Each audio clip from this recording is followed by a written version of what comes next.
Dans l'assemblée des saints, assoiffé je me tiens, que ton onction descende sur moi.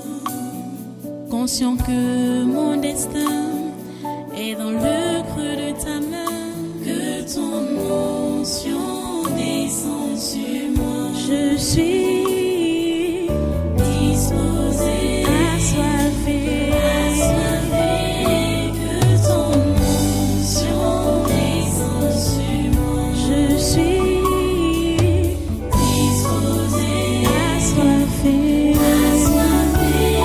que ton onction descende sur moi.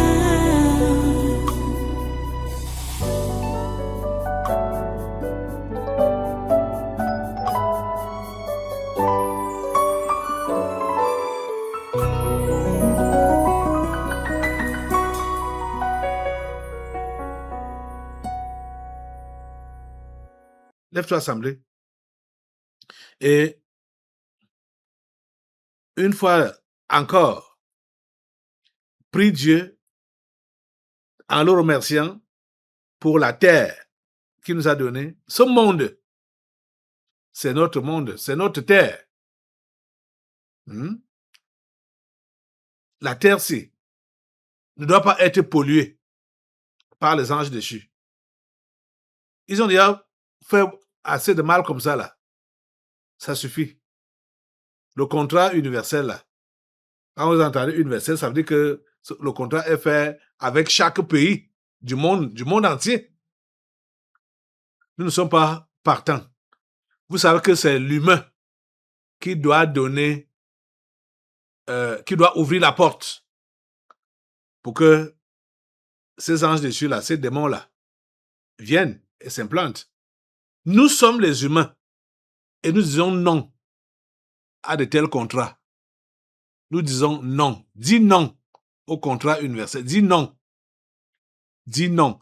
Notre non est prononcé ici aujourd'hui et ce non-là est envahi le monde entier, envahi la terre entière. Nous disons non au contrat universel. Nous disons non au contrat universel. Nous disons non au contrat universel. Nous disons non au mixage des anges déchus avec les humains. Nous disons non au nom puissant de Jésus. Que ce soit le contrat, même ceux-là qui étaient là avant même que, je parle des démons, qui étaient là avant que qu'on ne parle de contrat, nous les renvoyons dans les abîmes, dans leur lieu de prédilection. Ce sont les abîmes, au nom de Jésus. Mettez le feu sur eux, au nom de Jésus. Le feu sur eux, le feu sur eux, le feu sur eux. Ils rentrent aux abîmes, ils rentrent aux abîmes, ils rentrent aux abîmes. Dans n'importe quel pays ici, là. C'est la terre, c'est notre terre. La terre, si nous appartient. Dieu a donné la terre aux humains. Lui-même, il a son ciel. La terre-ci est son marchepied. Et c'est la propriété des humains faits à son image. Au nom puissant de Jésus, nous mettons dehors et nous interdisons à ces anges déchus de venir s'implanter sur la terre. Nous leur fermons la porte, nous leur fermons la porte, nous leur fermons la porte, nous leur fermons la porte. Au nom de Jésus, mettez le feu sur eux, mettez le feu sur eux, le feu de Dieu sur eux, le feu de Dieu sur eux, le feu de Dieu. Le feu de Dieu les calcine au nom puissant de Jésus, le feu de Dieu les calcine au nom de Jésus, le feu de Dieu les calcine au nom puissant de Jésus. Ils sont calcinés. Seigneur, tous ceux-là qui ont été dépêchés par le diable depuis les abîmes. Et hier là, nous avons eu beaucoup de contingents qui sont venus. S'il y a encore d'autres en préparation, Seigneur, ils sont calcinés. Calcinez-les. Calcinez-les. Calcinez-les. Ils sont calcinés. Je parle au feu. Calcinés par le feu. Calcinés par le feu. Calcinés par le feu. Non, Jésus sont calcinés par le feu. Au nom puissant de Jésus. Merci, Père Saint, de ce que tu fais. À toi la gloire, l'honneur et la puissance. Ô grand Dieu, nous bénissons ton nom. Nous te louons, Seigneur, parce que tu nous écoutes et tu nous exauces. À toi la gloire. Alléluia. Assois-toi un peu. Les amis, ce que nous prions là est tellement important. C'est tellement sérieux que tu ne peux pas imaginer.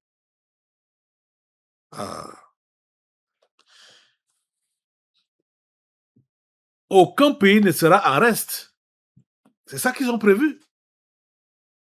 Aucun pays ne sera en reste. Et ça passe par le mensonge. Déjà, même le diable, c'est son arme fatale. Le diable fonctionne avec le mensonge. C'est son arme fatale. C'est son arme fatale, le mensonge. Les pays africains vont être développés, vont connaître le développement. Et les pays africains vont connaître les avancées. Mais ce n'est pas à n'importe quel prix. Ce n'est pas à n'importe quel prix. On doit le comprendre. Leur prophète a parlé. Le prophète des sectaires. Le prophète des anges déchus. Ici sur la terre. Vous savez de qui je parle, non? Il s'agit de Jacques Attali. Jacques Attali, il a parlé. Donc, il a donné une prophétie. Nous devons annuler cela aujourd'hui. Maintenant même. Nous devons annuler sa prophétie. Comme il parle, on ne comprend pas très bien ce qu'il dit.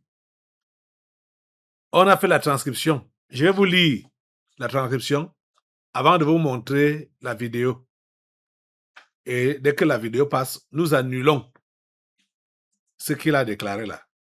Parce qu'il fait allusion à ce qui se passe à l'AS.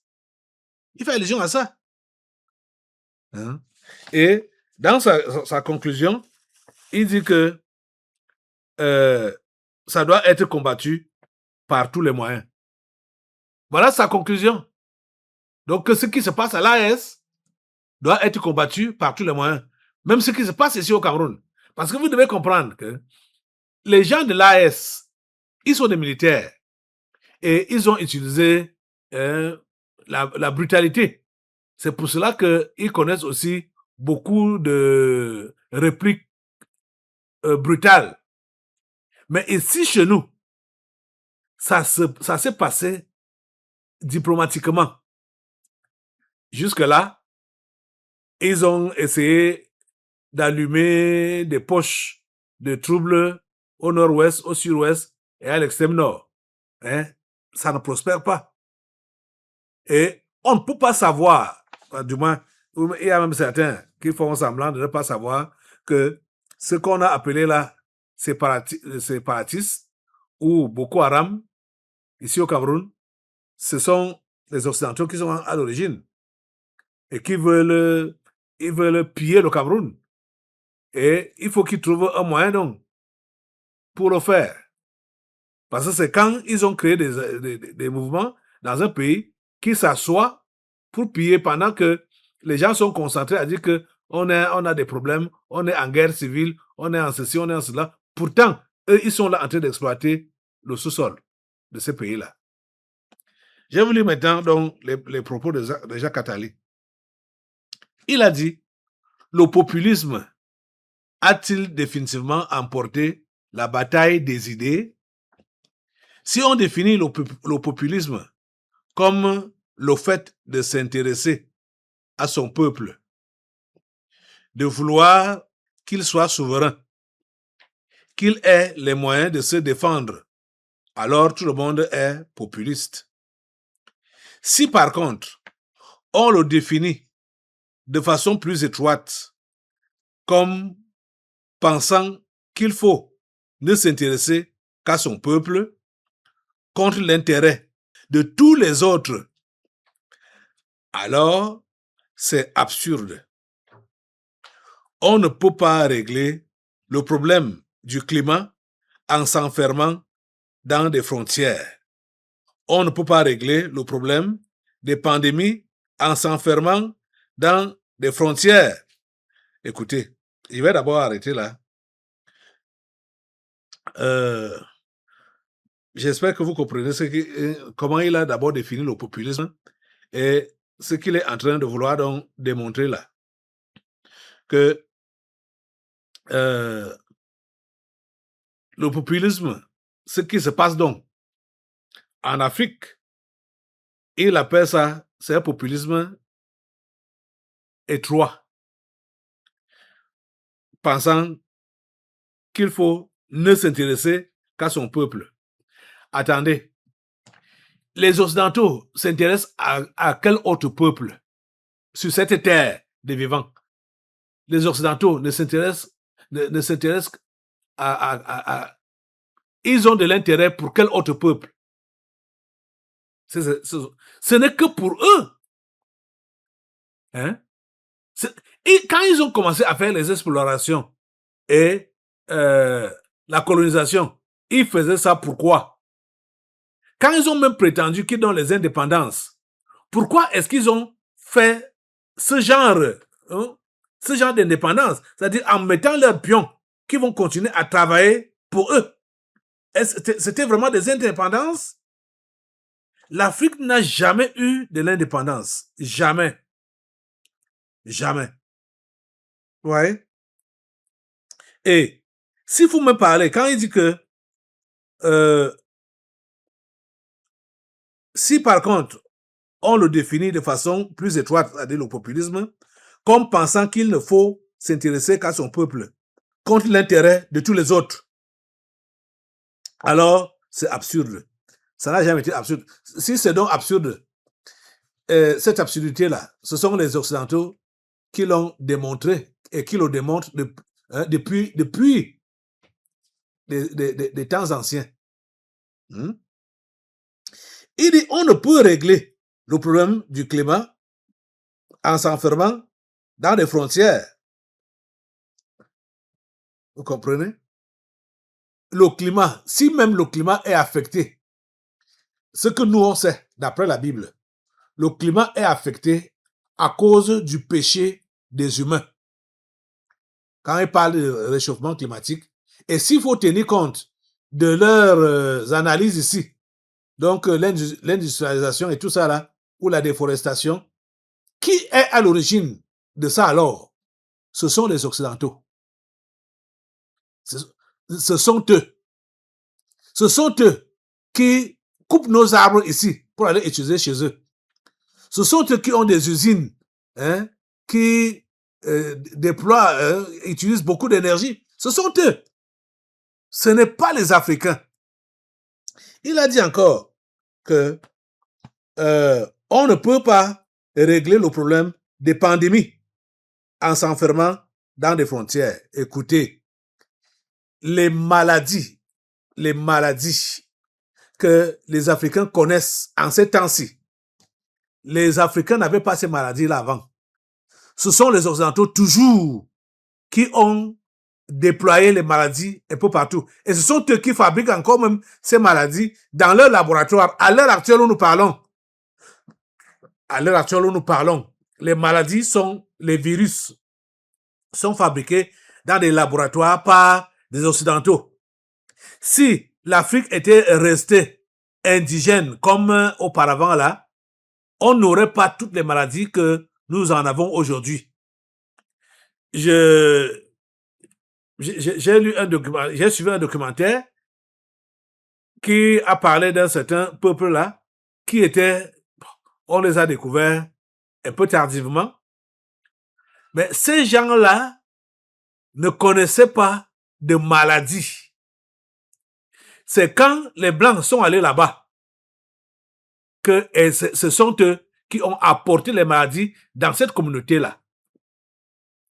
Ce sont les Occidentaux qui ont distribué les maladies. D'abord, par leur présence physique, ensuite, par des fabrications de ces maladies dans des laboratoires. Lui, il raconte quoi? Quand il parle de pandémie, il raconte quoi?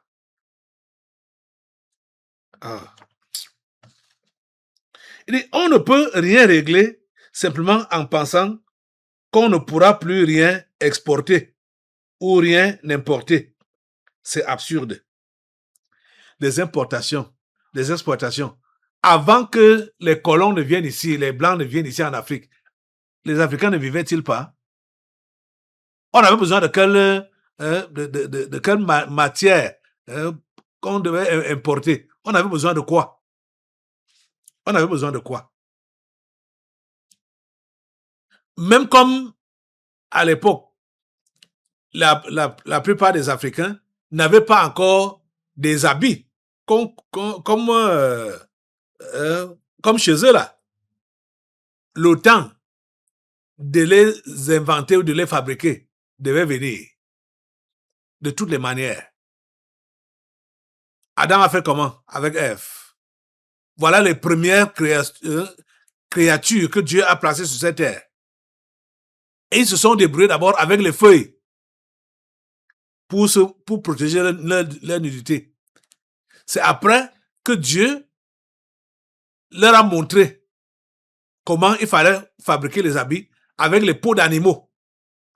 Et c'est ça qu'ils ont commencé à porter. Ils ont continué avec cela.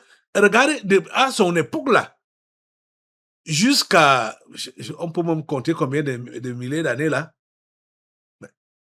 Vous lisez seulement la Bible. Vous allez voir que tout ce que nous avons aujourd'hui, les gens faisaient ça à l'époque. Les gens faisaient ça à l'époque, dans les temps anciens. L'exploitation de l'or, l'exploitation du pétrole, l'exploitation de l'argent, tout était là. On exploitait ça. Ce n'est pas les histoires d'aujourd'hui. Ça n'a pas commencé aujourd'hui. Donc, même les Africains devaient aussi arriver à ce stade-là. On n'avait pas besoin de l'arrivée de ces gens-là ici. Ces blancs-là. On n'avait pas besoin de leur arrivée ici en Afrique. Tous les problèmes qu'on connaît aujourd'hui là, ici en Afrique, ce sont eux qui sont à l'origine. Ce sont eux. Donc, comme ils ont, auparavant, ils s'étaient assis sur nos richesses, pillés. Mais comme ils ont vu que maintenant, là, on est en train d'ouvrir les yeux, ils disent non, on ne doit pas les laisser comme ça. Il ne faut pas qu'ils nous barrent la route. Il ne faut pas qu'ils nous ferment la porte. On doit les bousculer. Vous n'allez pas réussir. Et il a continué en disant, alors, ça veut dire que le populisme étroit qu'il est en train d'emporter n'est pas une théorie sérieuse. C'est simplement quelque chose d'autre. Cela renvoie au dégagisme. Vous voyez ce qui vient de dégager. Comme on est en train de chasser, de chasser les Français, on les dégage. Donc, le dégagisme des élites de l'argent, des élites du pouvoir, des élites du savoir. Un dégagisme qui a toujours été extrêmement dangereux et qui correspond en fait à un déni de réalité. Le dégagisme de la réalité, c'est toujours le début de la barbarie. Et le populisme, tel qu'il est en train de l'emporter un peu partout, c'est le début de la barbarie. Elle cessera un jour. J'espère qu'elle cessera avant d'avoir commis bien des malheurs ou des catastrophes. Le dégagisme, vrai nom du populisme. Donc il dit que ce n'est même pas le populisme qui est donc prôné là-bas à l'AS ou en Afrique, c'est plutôt le dégagisme, puisqu'on fait dégager les Occidentaux. Donc le dégagisme, vrai nom du populisme, doit être combattu par tous les moyens. Jacques Attali, tu as menti. Mets la vidéo, on écoute. Le populisme a-t-il définitivement emporté la bataille des idées? Si on définit le populisme comme le fait de s'intéresser à son peuple, de vouloir qu'il soit souverain, qu'il ait les moyens de se défendre, alors tout le monde est populiste. Si par contre on le définit de façon plus étroite, comme pensant qu'il faut ne s'intéresser qu'à son peuple, contre l'intérêt de tous les autres, alors c'est absurde. On ne peut pas régler le problème du climat en s'enfermant dans des frontières, on ne peut pas régler le problème des pandémies en s'enfermant dans des frontières. On ne peut rien régler simplement en pensant qu'on pourra ne plus rien exporter ou rien importer. C'est absurde. Alors ça veut dire que le populisme étroit qui est en train d'emporter n'est pas une théorie sérieuse, c'est simplement quelque chose d'autre. cela renvoie au dégagisme. Le dégagisme des élites de l'argent, des élites du pouvoir, des élites du savoir. Un dégagisme qui a toujours été extrêmement dangereux et qui correspond en fait à un déni de réalité. Le dégagisme de la réalité, c'est toujours le début de la barbarie. Et le populisme tel qu'il est en train de l'emporter un peu partout, c'est le début de la barbarie. Elle cessera un jour. J'espère qu'elle cessera avant d'avoir commis bien des malheurs ou des catastrophes. Le dégagisme, vrai nom du populisme, doit être combattu par tous les moyens. Jacques Attali, tu as menti, je le répète, tu as menti. En disant que le dégagisme, vrai nom du populisme, doit être combattu par tous les moyens. Par quels moyens? Et c'est ça qu'ils sont en train de faire là. Donc, l'un des moyens est donc de faire venir les martiens, donc de travailler les humains pour qu'ils puissent accepter l'implantation des martiens, des anges déchus sur la terre des humains, dans nos pays. Vous savez que Ibrahim Traoré, c'est un humain simple, mais qui a besoin, qui a envie de voir son pays prospérer. Et c'est par là qu'il passe pour vouloir lui faire signer ce contrat-là, d'accepter, inviter les martiens dans son pays. On dit que ça va apporter le développement, la technologie, la science et consorts. C'est un mensonge. C'est un mensonge. Parce que vous avez suivi les délivrances d'hier. Cela aura pour conséquence la sécheresse. La sécheresse à tous les niveaux. Et vous savez, quand on parle de sécheresse ou bien quand on parle d'un certain phénomène, ça commence d'abord spirituellement. C'est d'abord spirituellement.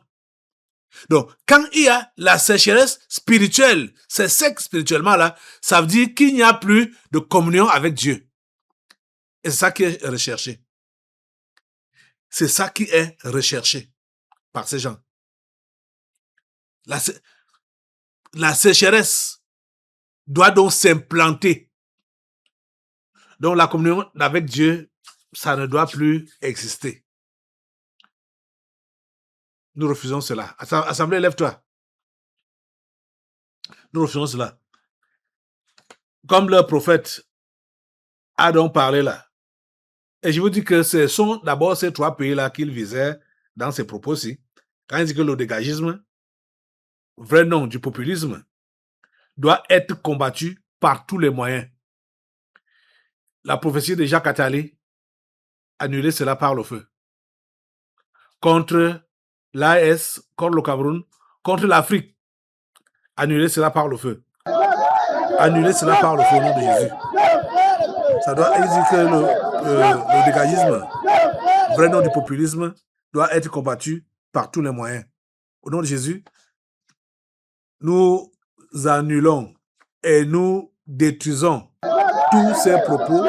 Au nom de Jésus, c'est détruit, c'est détruit, c'est détruit, c'est détruit. Rien ne prospère. Rien ne prospère. Rien ne prospère. Au nom de Jésus, rien ne prospère. Si ce n'est même pas le populisme comme lui il prétend, il a prétendu définir, ni le dégagisme. Nous voulons juste la souveraineté. Nous voulons être indépendants comme Dieu nous a créés.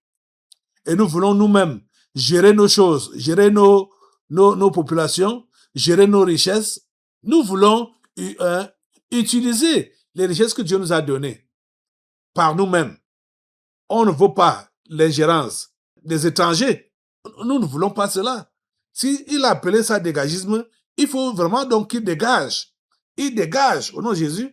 La France dégage. Les États-Unis dégagent. L'Angleterre dégage. La Russie dégage. La Chine dégage. Et ils doivent dégager. Ces pays occidentaux, et même asiatiques, doivent dégager. Fais-les dégager par le feu, dégage-les par le feu. Ils dégagent alors, ils dégagent même. Nous ne voulons pas de leur emprise. Nous ne voulons pas de leur domination. Nous dégageons de leur domination. Au nom puissant de Jésus. Merci Père Saint de nous écouter, de nous exaucer. Au nom puissant de Jésus, nous avons prié. Amen, amen. Alléluia. Béni soit le Seigneur. Les amis, comme nous avons fini un peu tard hier là, je veux dire ce matin, on a fini ce matin, ce sujet est très important. Il a fallu qu'on revienne sur ça maintenant là. Je ne pense même pas qu'on a assez fait.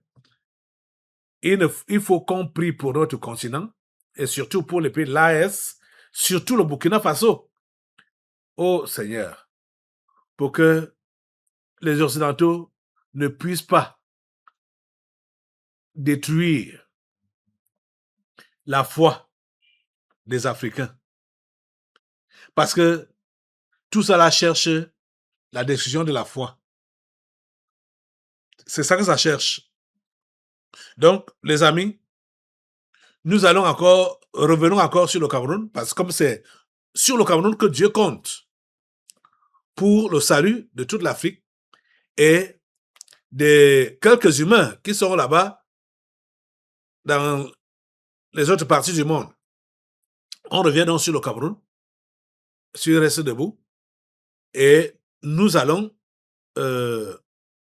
prier. Demandons à Dieu maintenant de permettre à cette nation de ne pas sombrer, puisque même ces attaques, même ces propos de Jacques Attali, bien sûr que ça vise d'abord les pays de l'AES, mais ça vise aussi le Cameroun.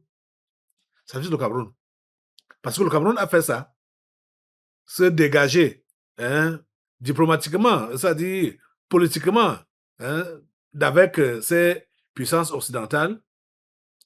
Et Jacques Attali a dit quoi? Le dégagisme, vrai nom du populisme, doit être combattu par tous les moyens. Tout ce qu'ils sont en train de mettre en place pour vouloir combattre la liberté du Cameroun. Donc, et vous savez que pour nous maintenant là, le combat est autour de la vice-présidence et du gouvernement qui doit être formé. C'est autour de ça qu'il y a le combat à l'heure actuelle, ici au Cameroun. Ils ne doivent pas emporter ce combat. Nous devons l'emporter. C'est Jésus qui doit l'emporter. Au nom de Jésus, leur opposition, leur combat, leur lutte pour vouloir placer l'un des leurs comme vice-président dans ce pays, nous mettons cela à terre. Leur combat pour vouloir placer leur pion dans le nouveau gouvernement, nous mettons cela à terre. Mettez ça à terre par le feu. Mettez ça à terre par le feu. Au nom de Jésus, le feu de Dieu calcine. Tous les gens, tous ces gens qui veulent imposer Gongo, qui veut s'imposer comme vice-président et tout le reste, comme déjà même, ils s'entendent même pas entre eux. Chacun d'eux voudrait prendre la première place. Parce que c'est comme ça dans le monde des ténèbres. C'est chacun qui veut prendre la première place. Le feu de Dieu les calcine, au nom de Jésus, le feu de Dieu les calcine. Le feu de Dieu les calcine. Ce projet qu'ils ont de placer leur argent, ça prend feu. Et les agents là prennent feu au nom de Jésus. Les agents prennent feu. Les agents des ténèbres, les agents du diable prennent feu. Les agents des occidentaux qui veulent placer comme vice-président ou comme membre du gouvernement ici au Cameroun, le feu de Dieu, le feu de Dieu, le feu de Dieu, le feu de Dieu les calcine, le feu de Dieu les calcine. Au nom puissant de Jésus, ils sont calcinés par le feu de Dieu. Au nom puissant de Jésus. Merci Père Saint, parce que tu agis. Et Seigneur, Assemblée, lève tes mains et demandons à Dieu lui-même de nous susciter un gouvernement selon sa volonté. Seigneur, s'il te plaît, donne-nous ce gouvernement-là. Nous levons nos deux mains vers toi pour recevoir de toi le gouvernement camerounais. Oh Dieu, s'il te plaît, agis. Oh Dieu, s'il te plaît, donne-nous ces hommes et ces femmes choisis de toi pour diriger cette nation dans tes voies. Merci Dieu de nous écouter et de nous exaucer. Au nom puissant de Jésus, nous avons prié. Amen. Demandons encore à Dieu de couvrir le chef de l'État, le président Paul Biya, avec le sang de Jésus, de couvrir son fils Franck Emmanuel Biya avec le sang de Jésus, et de nous les ramener sains et saufs, qu'ils ne soient pas affectés par le monde des ténèbres, comme ils sont là-bas en Europe. Parce que l'Europe, c'est seulement l'enfer. Oh Dieu, c'est notre prière.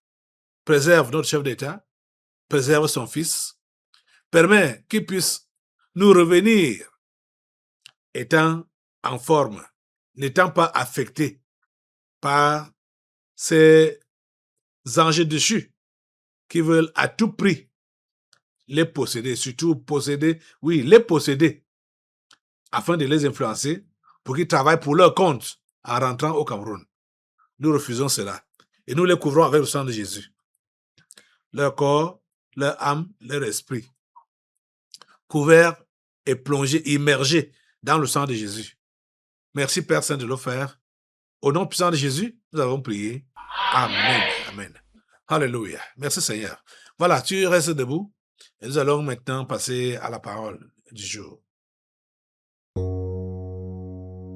Dans l'assemblée des saints, assoiffé je me tiens, que ton onction descende sur moi.